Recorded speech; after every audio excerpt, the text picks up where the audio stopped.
محنت کرنے والوں کو دینے کا رواج نہیں ہے. میں ایک دفعہ بائک میں آ رہا تھا, 20 سال پرانا واقعہ ہے, پولیس والوں نے روک لیا مجھے یہیں انڈا موڑ پہ, یہاں میں یہاں رہتا نہیں تھا, کسی کا 22 سال سے بھی زیادہ ہو گیا ہوگا, روک لیا مجھے.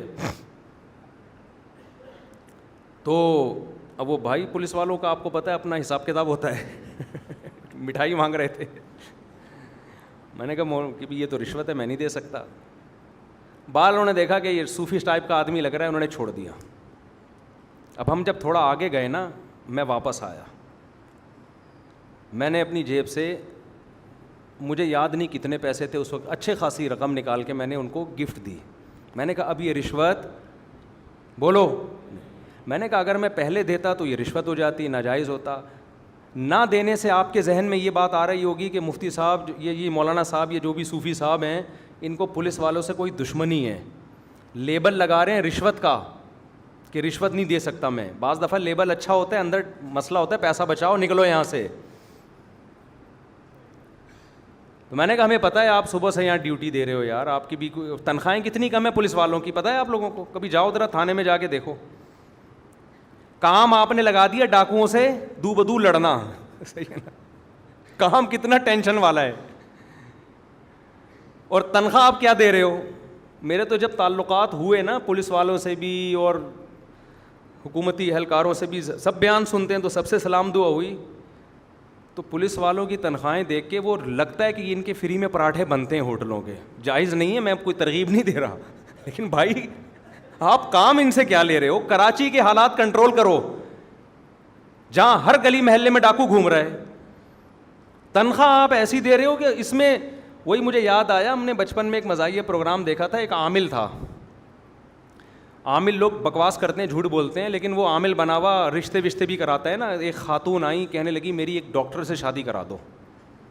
عامل نے کہا ٹھیک ہے میں جادو وادو کروں گا, تیری ڈاکٹر سے شادی ہو جائے گی, 500 روپے دے دے, سوری 5000 روپے دے دے.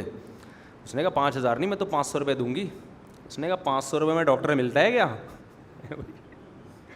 500 روپے میں تجھے ڈاکٹر ملے گا؟ تو آپ بتاؤ ان تنخواہوں میں ڈاکوؤں سے پھر بھی کر لیتے ہیں. ابھی یہاں الحمدللہ ڈاکوؤں کو مارا ہے, ادھر صدیقی مارکیٹ میں 2 پولیس والوں نے اس تنخواہ میں مار دیا ڈاکوؤں کو. اور ایسے میرے بھانجے نے خود یہ مقابلہ دیکھا, دو بدو لڑائی ہوئی ہے اور الحمدللہ پولیس والوں نے ڈاکو مار دیے, دو بدو سامنے لڑائی ہوئی ہے. میں نے کہا یار اس تنخواہ میں ڈاکو مار دیے نا, ان کو نشان حیدر ملنا چاہیے. اس تنخواہ میں ڈاکو مار دیے یار. ڈاکو مارنے کا مطلب اپنی جان بھی جا سکتی ہے. تو پتہ نہیں کہاں سے کہاں ہم نکلتے ہیں یار, کیا بات چل رہی تھی؟ جلدی بتاؤ, پھر بہت دائیں بہت ہو رہا ہوں آج میں بات کر رہا تھا توحید پہ بات آئی, پھر قرآن کہہ رہا ہے قرابت دار. ہاں میں یہ عرض کر رہا تھا کہ بھیکاریوں کو تو لوگ پیسے دے رہے ہوتے ہیں, رشوتوں میں بھی دے رہے ہوتے ہیں, خود سے کبھی جذبہ نہیں آتا.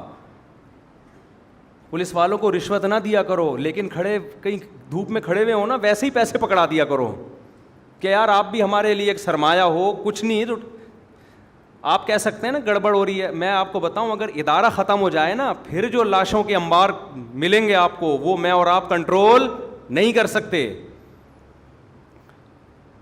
تو تھوڑا بہت کنٹرول انہیں تھانوں سے ہوا ہے معاملہ, تو خود سے دے دیا کرو یار. کہیں گاڑی دیکھی آپ نے ہوٹل کے باہر پولیس والوں کی موبائل کھڑی ہوئی ہے, آپ کو لگا کہ ان کو پراٹھوں کی اسمیل آ رہی ہے, ٹھیک ہے, آپ جاؤ ہوٹل والے کو بولو جتنے پراٹھے ان کو چاہیے, جتنے انڈے ان کو چاہیے, جتنی چائے چاہیے, یہ بھی ہمارے قانونی محافظ ہیں, تو ان کو دے دے. اور پیسے کون دے رہا ہے؟ میں دے رہا ہوں. کرو, دیکھو پولیس والوں کو آپ سے محبت ہو جائے گی یار, قوم سے محبت ہو جائے گی. تو بھکاریوں کو دینے کا رواج ہے. جھوٹے بھکاری 2 نمبر روتے ہیں. نبی صلی اللہ علیہ وسلم نے فرمایا جو بھیک مانگتا ہے قیامت کے دن اس کے چہرے پہ گوشت نہیں ہوگا, اس لیے کہ اس نے اپنے آپ کو ذلیل کیا مخلوق کے سامنے. تو قرابت داری کا مطلب کیا ہے؟ قرابت داری کا مطلب یہ نہیں ہے عید بقرعید پہ آپ نے تھوڑا سا دونے والے گوشت کے بھجوا دیے, عقیقہ کیا تھا تو 2 بوٹیاں خالہ کے گھر بھجوا دیں, 3 بوٹیاں اخبار میں لپیٹ کے ماموں کے گھر بھجوا دی. یہ چل رہا ہے مارکیٹ میں. قرابت داری جوڑنے کے لیے قربانی دینی پڑتی ہے, اور قربانی روکھڑا خرچ کیے بغیر نہیں ہوتی. میں آپ کو بتاؤں, اللہ قرآن سے پتہ چلتا ہے جو آدمی پیسہ خرچ نہیں کرتا خدا کو راضی کرنے کے لیے, اللہ اس کی اللہ سے محبت کے دعوے کو قبول نہیں کرتے. اللہ کہتے ہیں تیرا اگر مجھ پہ ایمان ہے تو پیسے کیوں نہیں نکال رہا, تو پیسے کیوں نہیں خرچ کر رہا. میں آپ کو ایک مثال سے بات سمجھاتا ہوں. دیکھو ایک آدمی آیا آپ کے پاس, کہنے لگا ایک پراپرٹی ہے اس میں آپ 30 لاکھ روپے دو, میرا پکا وعدہ ہے کہ یہ 1 سال میں 50 لاکھ کی ہو جائے گی. اور اس نے ڈاکومنٹس دکھایا کہ کام ہو رہا ہے, کمپنی بھی بڑی مضبوط تھی. فوراً آپ کو خیال آئے گا نا, یقین ہو جائے کہ اس میں 2 نمبر ہی نہیں ہے. بھائی یہ پروجیکٹ ہے, کام ہو رہا ہے, اور مجھے پتا ہے کہ واقعی یہ 30 کے کتنے ہو جائیں گے, 50 ہو جائیں گے, یا 20 کے 50 ہو جائیں گے. 100% آپ کو یقین ہونا کہ اس بزنس میں مجھے فائدہ ہے. آپ کی جیب میں ایک دھیلا بھی اگر نہیں ہوگا, آپ دائیں بائیں سے پکڑنا شروع کر دو گے, یار لگا یار پیسہ. اب کوئی کہے یار دیکھو 20 لاکھ روپے تم دے رہے ہو, 20 لاکھ روپے لگا رہے ہو, کیا کر رہے ہو یار.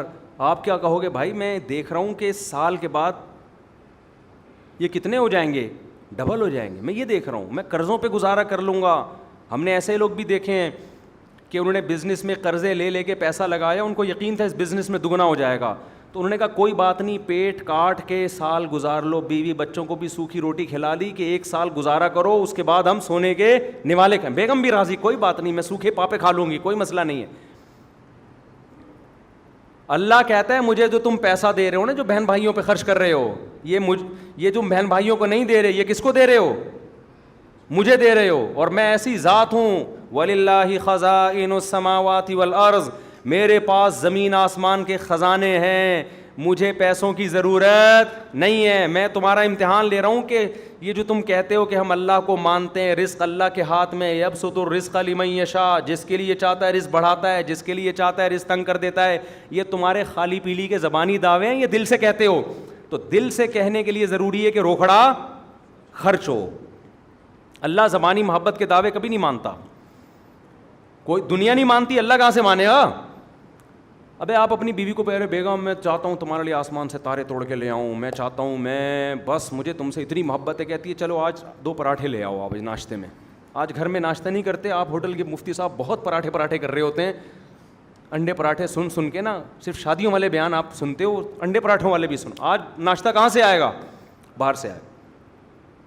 باپ نے کہا یار میری تنخواہ 30,000, جیب میں ہاتھ ڈالا, 2 پراٹھے کیلکولیشن, 2 انڈے کیلکولیشن, یہ بیگم یہ مناسب.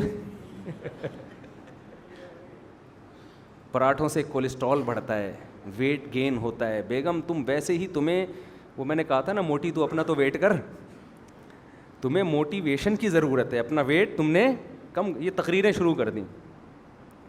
وہ کہے گی آپ پراٹھا نہ کھلائیں, پیزا نہ کھلائیں, آپ مجھے ہوٹلنگ نہ کرائیں, لیکن یہ جو باتیں آپ کرتے ہیں نا, مجھے تم سے بہت محبت ہے, یہ جملہ مجھے زہر لگتا ہے. کائنڈلی آئندہ یہ الفاظ نارمل جیسے دوسرے کے میاں رہتے ہیں ویسے ہی رہا کریں آپ. اللہ سے محبت کے دعوے کے بغیر ایمان قبول نہیں کرتا.